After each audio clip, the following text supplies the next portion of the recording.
Mesdames, Messieurs, bonjour et bienvenue dans ce numéro d'Afro Business consacré à la gestion de portefeuille et de ses fonds communs de placement. C'est quoi un portefeuille et un fonds commun de placement? Comment fonctionne-t-il? Une société de placement peut-elle être assimilée à une banque ou encore à une société d'assurance? Des questions auxquelles répond en seconde partie Cédric Dalépol. Il est le directeur général de Elite Capital Asset Management SA, une société de gestion d'organismes de placement collectif de valeurs mobilières. Ce sera en seconde partie de ce programme. Mais tout d'abord, revenons sur le classement 2023 des sociétés de gestion d'actifs opérantes en zone CEMAC.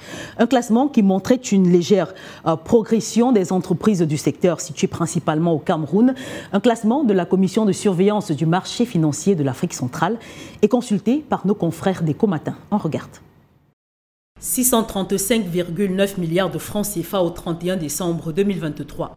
C'est le montant de l'encours des actifs sous gestion par les sociétés opérantes en zone CEMAC. Les chiffres de la Commission de surveillance du marché financier de l'Afrique centrale, qui en est le régulateur, montrent une croissance du volume des actifs au cours de ces dernières années. 370 milliards en 2022 et 348,7 milliards en 2021.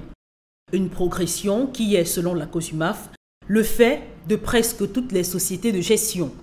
Et sur la quinzaine des comptés, 13 opèrent sur le marché camerounais et constituent à elles seules 95,11% de l'encours, selon les informations rendues publiques par le régulateur. Parmi elles, Elite Capital Asset Management, l'une des dernières sur le marché, mais qui affiche des performances jusqu'ici jamais égalées par une société de gestion de portefeuille. En un an, elle a réussi à faire passer son encours à 102 milliards de francs CFA en décembre 2023, contre 966 millions un an plus tôt. Des stratégies bien étudiées qui lui ont valu de passer du 8e au 2e rang en seulement une année.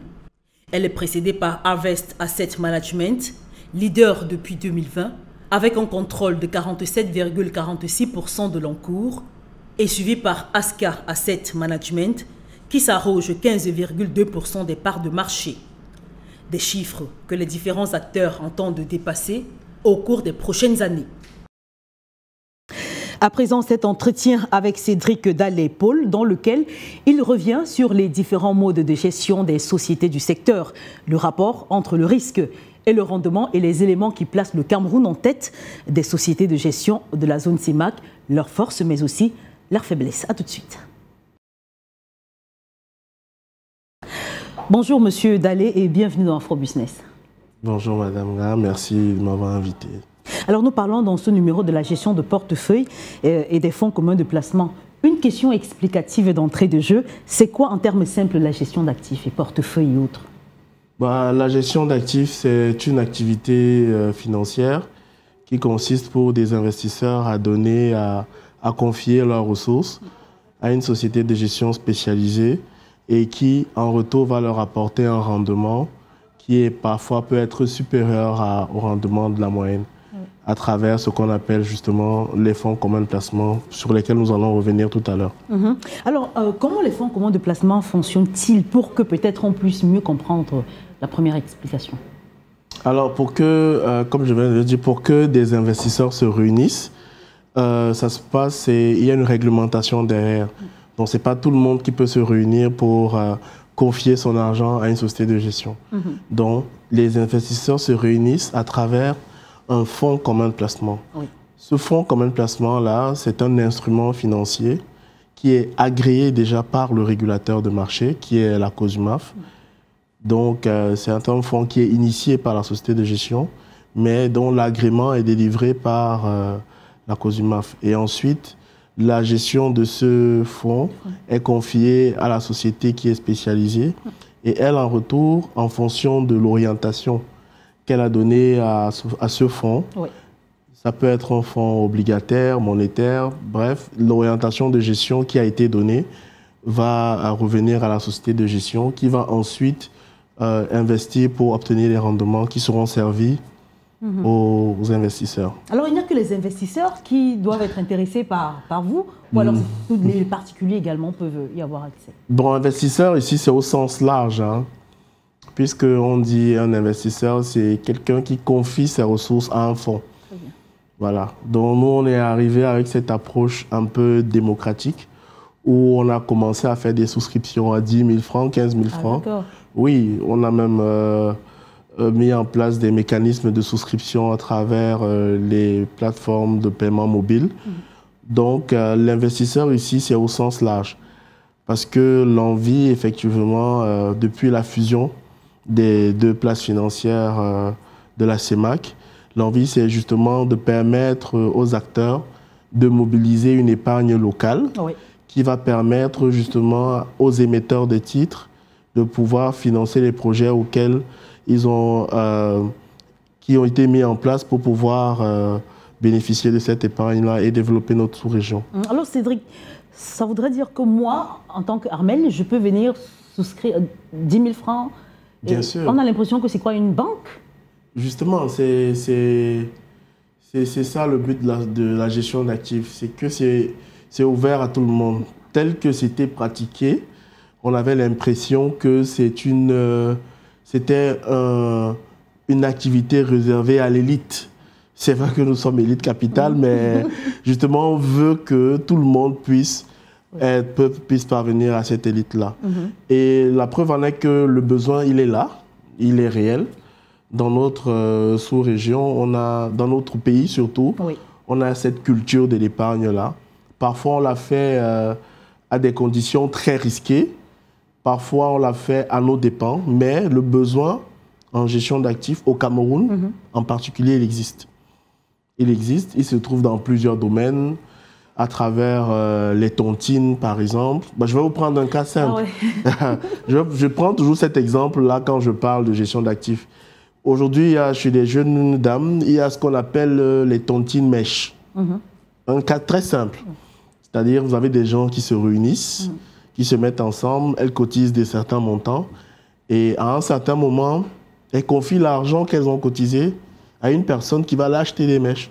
Et cette personne-là, généralement, achète moins cher que le prix du marché. Ce qui fait que si une personne seule avait gardé son argent et était allée acheter directement, elle l'aurait acheté plus cher.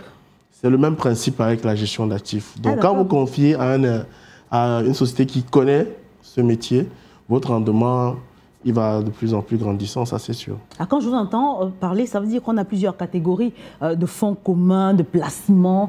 Est-ce qu'on peut les avoir, juste peut-être les plus importantes pour nous, sur le continent africain, notamment l'Afrique centrale? Bon, déjà, le fonds commun de placement en lui-même, c'est une sous-classe. Parce que la classe, effectivement, ça s'appelle OPCVM, qui veut dire Organisme de placement collectif en valeur mobilière. Ça veut dire quoi? C'est un organisme qui réunit plusieurs investisseurs et dont le but est d'investir sur des valeurs mobilières. Et dans les OPCVM, il y a deux principales catégories. Il y a des SICAV, qui sont des sociétés d'investissement à capitaux variables. Sociétés d'investissement à capitaux variables, ça veut dire que tous les participants à la SICAV sont des actionnaire. Très bien. Et généralement, cette société-là est rémunérée soit par des dividendes qu'elles reçoivent de leurs actions, soit par une autre activité. Là, en tête, il me revient, je crois, il y avait une entreprise qui épousait vraiment le modèle de SICAV, pour ne pas la citer, je ne sais plus si elle existe encore, c'est Socitel, où c'était une entreprise dans le domaine des télécoms qui intéressait les employés d'une entreprise, voilà, télécom, en leur donnant des actions de l'entreprise, par exemple. Et chaque fin d'année, quand l'entreprise en question distribuait les dividendes, ça rémunérait automatiquement les actionnaires de la SICAV. Donc, tous les actionnaires, les employés qui sont dans cette SICAV-là, effectivement, sont actionnaires.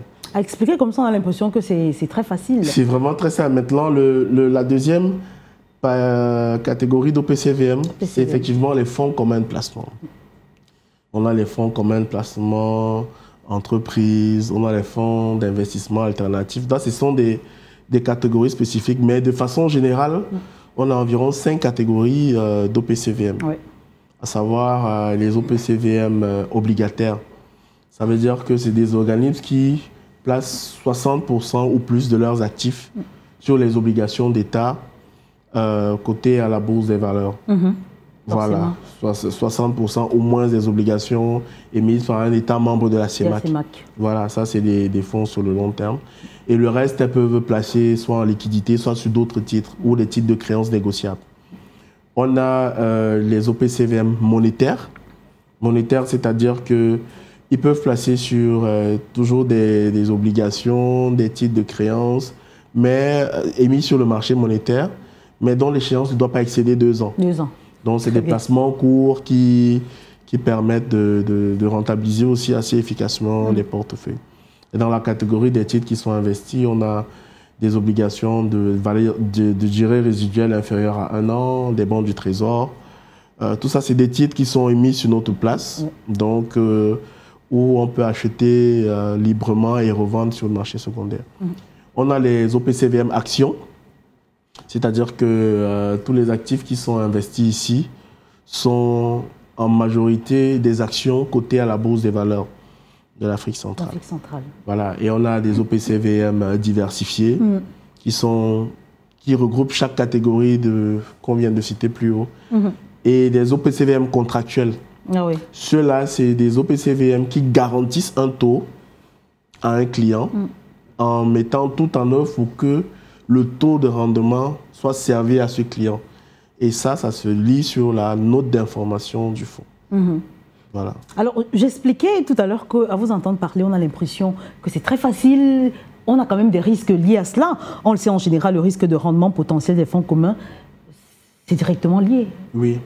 Le risque de rendement, alors ça, on n'en parle pas souvent assez, mais l'activité financière en général, elle est risquée. En fait, toute activité menée par un homme est risquée.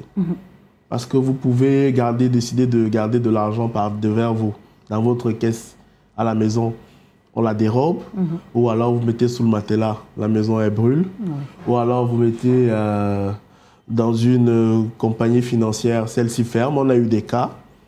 Maintenant, le fonds commun, lui aussi, il a des risques. Le premier risque que je vais citer déjà, c'est le risque du gestionnaire lui-même. C'est-à-dire qu'en fonction du gestionnaire, vous pouvez avoir des rendements différents sur les mêmes placements. Donc, c'est un risque lié au gestionnaire. Excusez-moi, est-ce que ça dépend aussi du pourcentage ou uniquement le gestionnaire en premier? Non, ça dépend de la technique utilisée par le gestionnaire. C'est-à-dire que le gestionnaire, lui, il y a des gestionnaires qui peuvent prendre, qui sont ouverts à des risques, qui peuvent prendre des risques pour rentabiliser des portefeuilles, d'autres qui sont plus prudents pour essayer de garantir au moins le placement du client. Donc ça dépend. Maintenant, il y a le risque de contrepartie, de défaut. Parce qu'en réalité, les fonds communs de placement, qu'est-ce qu'ils font? Ils utilisent l'argent des clients, des investisseurs, pour acheter des titres. Très bien. Et les titres sont émis, généralement c'est des obligations ou des actions, ils sont émis par des émetteurs.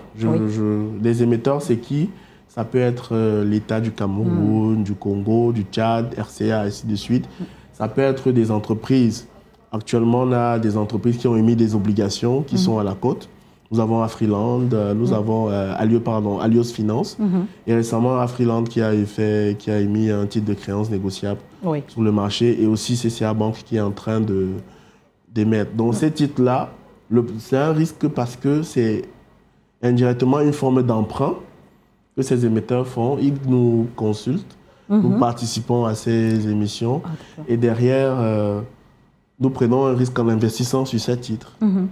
Maintenant, la façon que nous avons de mitiger ces risques, c'est en diversifiant. C'est-à-dire, on ne met pas tous les œufs dans le même panier, on essaye de prendre un peu de là, un peu de là, pour que le rendement général soit cohérent et la rentabilité aussi. Alors, M. Dallet, on le sait, l'activité de gestion des portefeuilles est très réglementée de partout dans le monde. Alors, quels sont les différents modes de gestion? Quel intérêt, quel régime juridique surtout? Alors, principalement ici, nous avons 2 types de gestion au Cameroun. Nous avons la gestion collective. Alors, la gestion collective, ça revient à gérer des fonds communs de placement. C'est-à-dire, on a plusieurs investisseurs qui investissent, qui souscrivent chaque jour dans les fonds et qui sont rémunérés à la valeur liquidative du fonds. La valeur liquidative, c'est quoi? C'est c'est comme vous voulez le prix d'une part. Parce que les fonds sont vendus en parts, alors que les actions, par exemple, dans les entreprises sont vendues en unité. Donc, une part d'un fonds, ça peut être 10 000 au lancement du fonds. Et une semaine plus tard ou un an plus tard, la part se vend à 11 000. Ça fait qu'il y a une plus-value de 1 000 francs par part. Et en fonction du nombre de parts que vous avez, vous allez être rémunéré. C'est ça, c'est un peu comme ça qu'on calcule le rendement d'un fonds. Donc, il n'y a pas de taux arrêté. Il y a peut-être un taux, on va dire un taux calculé, un taux espéré. Et derrière aussi, il y a ce qu'on appelle un historique de performance. C'est-à-dire sur la base des performances annuelles que nous avons réalisées lors des dernières échéances, nous avons essayé de voir quelle est la tendance que nous pouvons prédire sur nos prochains placements. Et aussi avec l'objet des fonds sur lesquels nous investissons, globalement, c'est des fonds obligataires. C'est des fonds assez peu risqués, vu que c'est généralement émis par des États. Et le rendement aussi, il y a des taux qui sont arrêtés. C'est un peu moins risqué qu'un fonds action ou un fonds d'investissement alternatif, où là, on n'a aucune garantie en espérant juste que l'entreprise va croître, battre des records de croissance et l'action va grimper. Alors Cédric, est-ce qu'aujourd'hui on peut dire qu'avec l'essor des sociétés de gestion d'actifs, celles-ci peuvent concurrencer les banques classiques? Concurrencer, je ne dirais pas non, parce que techniquement, nous ne sommes pas dans le même secteur. Les banques, déjà, nous, les sociétés de gestion, nous avons besoin des banques pour résister. Très bien. Parce que les banques, généralement, selon la réglementation générale, les banques sont nos dépositaires. Ça veut dire que tous les actifs que nous avons sont conservés chez les banques, que ce soit les comptes titres ou les comptes espèces. Nous n'avons pas de guichet dans nos bureaux. Donc, quand vous voulez faire un versement, vous utilisez le compte bancaire ou alors vous remontez les fonds. Et deuxièmement, les banques gèrent les moyens de paiement, chose que nous ne faisons pas. Les moyens de paiement, les chèques, les cartes, le cash et tout. Donc, vous ne pouvez pas utiliser une part de fonds pour régler un fournisseur, alors que vous pouvez utiliser un chèque pour régler un fournisseur. Donc, les banques sont dans un domaine totalement différent. Je ne pense pas qu'il y ait une concurrence, mais plutôt une complémentarité. Et les sociétés d'assurance? Les sociétés d'assurance aussi, c'est vrai qu'à un certain moment, nous sommes tous des acteurs qui collectent de l'épargne, mais les sociétés d'assurance ont ceci de particulier que elles savent faire de la prévoyance. Nous, on ne fait pas de la prévoyance, nous, on sait faire le placement. Donc, les compagnies d'assurance qui collectent, elles savent calculer les ratios qui déterminent que sur tel endroit, on a des risques. On peut collecter ainsi, on peut placer telle partie. Et maintenant, quand elles décident qu'ils peuvent placer telle partie, ils peuvent faire appel à nous. Donc, c'est des secteurs complémentaires. Très bien. Donc, nous sommes vraiment c'est ce qu'on appelle l'écosystème du marché financier. Alors, on vous a quand même vu exploser le marché durant l'année 2023, selon justement la commission de surveillance du marché financier de l'Afrique centrale, la COSUMAF, que vous avez évoqué il y a quelques instants. Alors, une question un peu personnelle. Quel est l'intérêt aujourd'hui de faire appel à une société de gestion de portefeuille comme la vôtre, par exemple? À qui faut-il faire confiance? Et est-ce qu'il faut forcément aller vers toutes les entreprises ou alors celles qui sont cotées et agréé par la COSUMAF? Déjà, c'est le premier point. Avant de confier son épargne à une société de gestion, il faut d'abord vérifier son agrément COSUMAF. Ça, c'est d'un. Et le fonds dans lequel vous voulez investir, vous devez à tout prix vérifier si ce fonds est agréé. Très bien. Aujourd'hui, le marché de la gestion d'actifs en zone CEMAC, c'est 15 sociétés de gestion agréées, 636 milliards de francs CFA collectés, un peu plus de 30 fonds agréés. Oui. Donc, je pense que c'est un marché en plein essor qui est en train de se positionner et nous pensons que d'ici quelques années, nous allons franchir la base des 1000 milliards d'actifs collectés. Donc, pour choisir son gestionnaire, déjà vérifier son agrément, vérifier aussi ses historiques de performance parce que en fonction de ce qu'il a réalisé par le passé et la tendance que vous voulez donner à votre épargne. Voilà. Et maintenant aussi, en termes d'investisseurs, il faut connaître quel type d'investisseurs on a en face. Alors, je reste peut-être sur la question Elite Capital Asset Management. Alors, quelles sont les stratégies que vous avez mises en place pour exploser le marché? Parce que c'est une grande première de voir quelqu'un faire dans les 10 000 et plus en une seule année. Ou... Bon, déjà, il faut comprendre le marché. Partout où le besoin se fait sentir, il faut y aller. Donc, c'est vrai que nous avons dans nos équipes, dans notre équipe de gestion en particulier, nous avons des personnels très qualifiés qui sont dans le secteur bancaire depuis plus de 12 ans et aussi dans le conseil, dont nous connaissons le marché tel qu'il évolue aujourd'hui. Et en plus de cela, nous avons aussi mis en place quelques innovations qui nous ont permis de grappiller quelques petites parts ça et là, en essayant d'inclure la grande majorité dont on est en train de miser sur du mass market. Alors, on va poser et peut-être sortir de cet entretien avec une question un peu plus large. Comment comprendre à ce niveau, on a lu les chiffres qui ont été communiqués par la COSUMAF, que le marché de la gestion d'actifs de la CEMAC connaît une croissance bien que légère, mais reste entre les mains d'une poignée d'acteurs spécifiquement implantés au Cameroun? Non, comme je vous disais, déjà au Cameroun, on a une forte demande en gestion d'actifs. Ah, d'accord. On a une très forte demande en gestion d'actifs. Mais peut-être les investisseurs même ne savent pas que c'est de la gestion d'actifs dont ils ont besoin. Parce que nous avons plusieurs gammes d'investisseurs qui confient généralement leur argent à des personnes pour faire des placements, pour faire des investissements, pour faire des constructions immobilières. Aujourd'hui, on a par exemple des fonds communs de placement immobilier, où vous mettez ensemble, vous investissez dans FCPI pour investir sur un projet immobilier. Tout ça, ça existe. On le fait déjà ici de manière traditionnelle. Maintenant que la COSUMAF a mis en place un cadre légal qui permet de protéger l'épargne des investisseurs et leurs ressources, je pense qu'avec le besoin qui se fait ressentir ici, le marché est en train de grandir, comme je vous le disais tout à l'heure. Maintenant, le fait que ça soit concentré entre une poignée d'acteurs, je pense que c'est normal parce que les derniers agréments ont été délivrés dans le second semestre 2023. Il y a des agréments qui ont été délivrés deuxième semestre 2022. Donc, je pense qu'avec l'évolution et l'engouement, les acteurs vont de plus en plus s'affirmer et on aura un marché avec un plus gros essor. Est-ce que vous vous arrêtez juste sur la gestion des portefeuilles ou vous allez étendre vos activités peut-être? Vous prévoyez étendre vos activités? Bien sûr. Notre corps de métier, c'est la gestion d'actifs, c'est la gestion d'OPC. Donc maintenant, à travers la gestion d'OPC, vous pouvez avoir plusieurs types d'OPC, comme je vous le disais. Maintenant, Elite Capital Group aussi, c'est une filiale qui a une société de bourse, société de gestion et aussi qui fait du conseil. Donc, c'est vraiment un tout. Mais l'avenir nous dira sur les projets d'expansion. Merci à vous, Cédric Dalépole, pour ces explications. Je rappelle que vous êtes le directeur général de Elite Capital Asset Management, SA, une société de gestion d'OPCVM. Voilà, agréée par la COSUMAF. Tout à fait. C'est moi qui vous remercie de m'avoir invité, d'avoir permis à vos téléspectateurs de vraiment être édifiés sur ces questions financières qui, par moment, on croit que c'est réservé à une élite alors que c'est ouvert à tout le monde. D'ailleurs, j'invite les uns et les autres à faire un tour à Place. On avait un petit stand là justement pour faire de l'éducation financière, comme nous sommes en train de le faire. Merci.